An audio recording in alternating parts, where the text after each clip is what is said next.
Kesetaraan yang dibangun untuk supaya mereka siap dipersatukan adalah satu, bahwa kita semua ini adalah hamba-hamba Allah, dan Allah adalah sebagai majikan kita. Kita semuanya adalah hambanya Allah.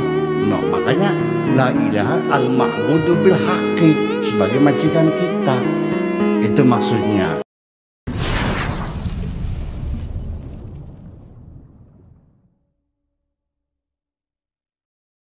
Oke, kita lanjutkan ya.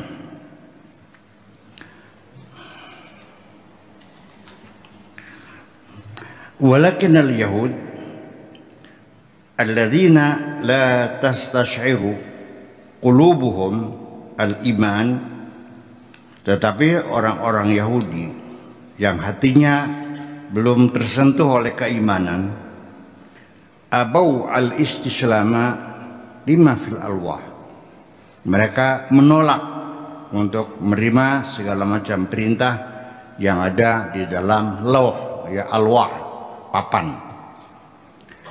Wahuna ja'ahum al-qahr al-madi. Di sini mereka dipaksa secara fisik, alladzi yunasibu tabi'atahum al-ghalidhah, sesuai dengan tabiat mereka yang keras itu. Maka Masya Allah, nyamuk. Oke. Idh nadharu fara'au as-sakhrata mu'allaqatan fawqa ru'usihim. Ketika mereka melihat dan mereka menyadari ada batu besar raksasa seperti gunung yang tergantung di atas kepala mereka. Ya, kalau batu itu jatuh, mati semua mereka itu. Ancaman seperti itu. Fawqa ru'usihim tuhaddiduhum bil wuqu'i alaihim, yang mengancam mereka akan jatuh batu itu di atas mereka.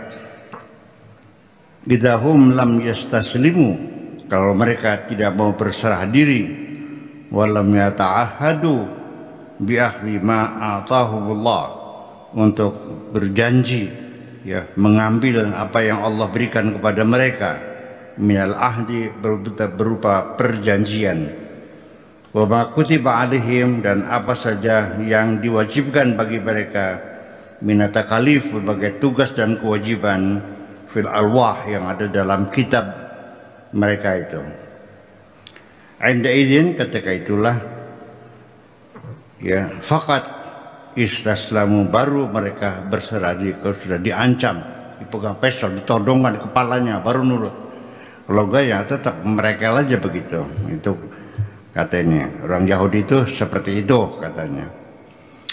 Oke, lanjutnya, wa akhadhu al-ahda, dan mereka mau menerima perjanjian, wa atau al-mithaq, dan mereka diberikan mithaq, perjanjian, fakta, mithaqan ghalidhah, perjanjian yang berat, muakkidan wasiqan, dengan penguatan dan yang kokoh, yadhkuruhu bi hadhihi sifat, disebutkan dengan sifat ini, ya, yatanasak al-bashad ma'a ghuldi as-sakhr, karena supaya sesuai fenomena ini dengan kerasnya, dengan seramnya batu di atas mereka, al-marfu' fawqahum, yang diangkat di atas mereka, wa ghalladhul qulub, wa ghalladhul qalbi, dan kerasnya hati, allati fi sudurihim, yang ada di hati mereka, thumma yuti ila janibi, kemudian diberikan di samping itu, ya, samping at-tanasuq, keharmonisan, makna al-jasamah, makna pengertian yang sangat besar, wal wathaqah, dan yang sangat kuat, wal matana, dan sangat kokoh, ala tariqatil Quran, sesuai dengan cara Al-Quran, fi ta'bir, dalam ungkapannya, bit taswir, dengan memberikan gambaran, wa bit takhil, dan dengan memberikan imajinasi, al-hami, yang sangat keras, wa tajsim, dan secara fisik. Jadi artinya saya ingin komentar bahwa sulitnya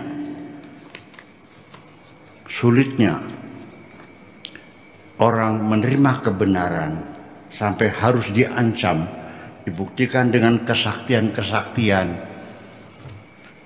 Bukan hanya Nabi Musa, semua nabi-nabi, Nabi Muhammad juga sama gitu. Sebabnya orang tidak mau menerima kebenaran, menurut saya, bukan karena kebodohan kok. Bodoh bisa diopain kan? Orang bodoh bisa dipelihara kan? Iya. Orang pintar juga. Jadi persoalannya 13 tahun Nabi Muhammad berdakwah di Mekah terpental, beli mempan, beli jalan. Sampai beliau berhijrah ke Madinah. 13 tahun lamanya. Sampai ngeces cangkem ngomong belum peragat, ya kan? 13 tahun. Yang percaya hanya saudara sepupu, hanya istrinya, hanya beberapa budak-budak yang dalam masyarakat tidak jelas statusnya, seperti Bilal, Yasir bin Amr dan sebagainya. Batin. Dasarnya apa? Bukan karena kepada mereka, karena kepentingan mereka terancam. Kalau seluruhnya kepentingan, nggak perlu dalil, nggak bakal masuk, pasti nggak. Kalau penyebabnya tidak mau menerima kebenaran karena kepentingan, percuma pakai dalil juga, nggak bakal diterima tetap karena terancam. Nah, salah satu yang menyebabkan orang Mekah tidak menerima dakwah Kanjeng Nabi 13 tahun di Mekah itu adalah karena kepentingan mereka terancam. Nah, terancamnya ini adalah karena Nabi menyampaikan visi dan misinya ingin membangun persatuan, namanya kalimat tauhid. Artinya mereka terancam akan digusur jabatan-jabatannya, pengaruhnya akan dirimpas semuanya. Maka mereka tetap menolak demi kepentingan mereka. Jadi kalau Nabi Muhammad itu dari awal ngajak orang sembahyang, selesai. Nggak sulit kok. Ngajak orang puasa, orang mau berdoa. Ini kan persoalan politis karena diajak untuk mendirikan negara persatuan dan kesatuan, namanya kalimat tauhid. Nah, ini yang sampai sekarang orang belum paham, yang pikirkannya. Ya kalau negara persatuan kan berarti di Indonesia saja kerajaan-kerajaan yang sukarela bergabung dengan negara Republik Indonesia itu kan diberikan janji-janji ya menjadi daerah khusus, betul nggak? Seperti Aceh, seperti Jogja dan sebagainya, ada daerah khusus. Iya, kan hebat. Mereka raja-raja bergabung dengan Indonesia, kan habis kepentingan. Mana ada orang mau turun dari tahta kerajaannya? Mana mungkin Abu Jahal harus menyerahkan kekuasaan kepada Nabi Muhammad? Jadi bukan persoalan masalah ibadah dan ketuhan akidah, ini kepentingan. Jabatan mereka terancam. Jadi Yahudi juga sama sebetulnya, bukan karena kebodohan mereka, karena kepentingan. Apalagi orang lain di satu desa saja, ya sama-sama agama Islamnya, ya apa Anda dengan mudah bisa bikin pesantren di satu desa yang dimana di situ sudah ada pesantren? Dimusuhin nggak?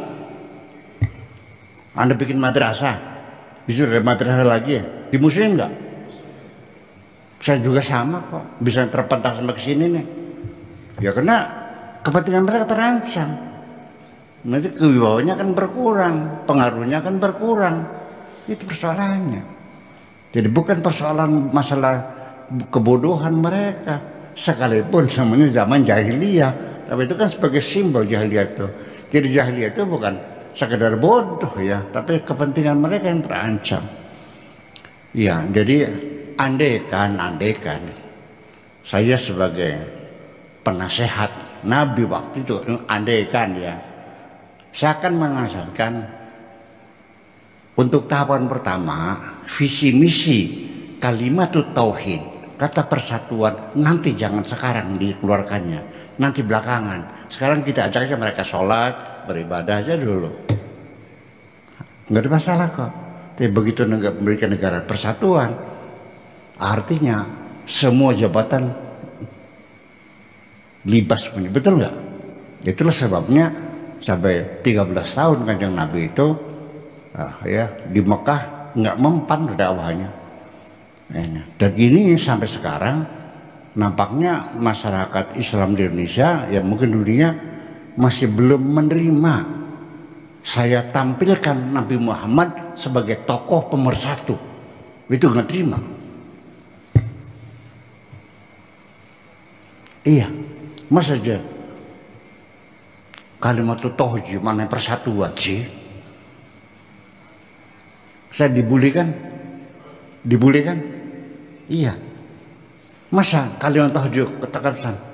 Ya sekarang coba kalimat apa bahasa Indonesianya? Tauhid bahasa Indonesianya apa? Kalau bukan kata persatuan.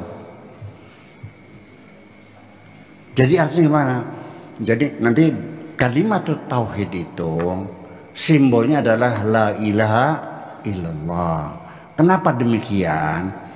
Karena tidak mungkin rakyat kita persatukan kalau tidak ada kesetaraan di antara mereka.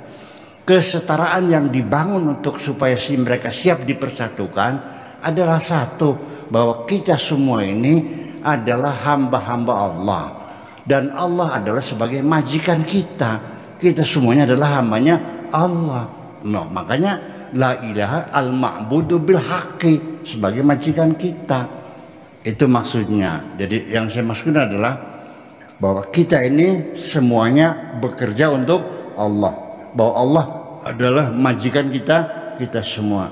Adapun formalitas di dunia, kamu bekerja sama Pak Toto, Haji Tato punya atasan ini, yang ini jadi kuwu, yang ini jadi bupati, jadi gubernur. Silahkan, secara syariatnya, secara zahirnya kamu bekerja kepada Pak Tato, ya kan, di pabriknya Pak Tato majikannya. Tetapi hakikatnya baik Pak Tato ataupun buruhnya, semuanya itu hamba-hamba Allah, adalah bekerja untuk Allah semuanya. Itu maksudnya. Makanya al-ma'budu bil haqqi.